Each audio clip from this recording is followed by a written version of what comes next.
આજરોજ અમે ઉના વિસ્તારની અંદર મગફળી પાકની અંદર આપણી સ્ટીમરીજ અને બાયો 99નો ઉપયોગ કરી અને અત્યારે દાઢા અને સુયાની બેઠકમાં જબરદસ્ત રિઝલ્ટ એ ખેડૂતે લીધેલું છે.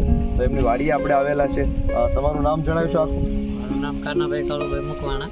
કાનાભાઈ, આ ગામ કયું તમારું અને તાલુકો? ઉના. ઉના. હવે કાનાભાઈ, તમારી જે મગફળી દેખાઈ રહી છે, કેટલા વીઘાની મગફળી છે?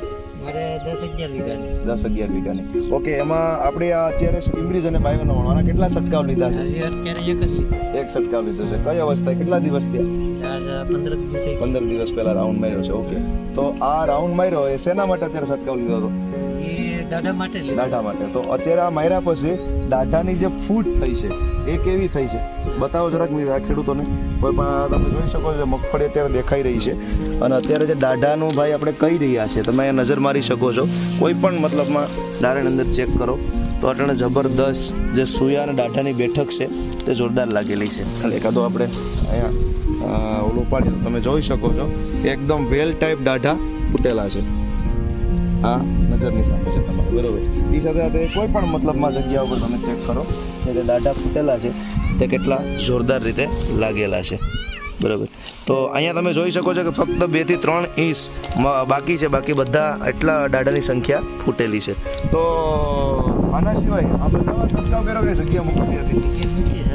તો એમાં ને આમાં કેટલો ફેર લાગ્યો છે? એટલે કેટલો કઈ રીતે ફેર છે? દાઢા ઓછા છે. એમાં દાઢાને ઓછી સંખ્યા. એક જ બે માંડવી વાવેતર છે, એક જ ખેતરની, બરોબર. તો એમાં કઈ બાજુથી મૂકેલી છે? આમ છેલ્લે પાછા સાપો બાકી રહી. 5-6 પંપમાં નથી ઉપયોગ કર્યો. તો એમાં ને આમાં એટલો ફેર રહેલો છે.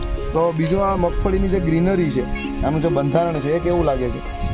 આ સાટા પછી એકદમ લીલમડી રહે મેંગરી. એમ ને આટલી ઓછી મારે કલરમાં સારી દેખાય. પીળાશ પણ વહી ગઈ છે અને કલર પણ મતલબમાં બહુ જબરદસ્ત થઈ ગયો છે. તંદુરસ્તી આપણે મગફળીને મિત્રો જોઈ શકીએ છીએ.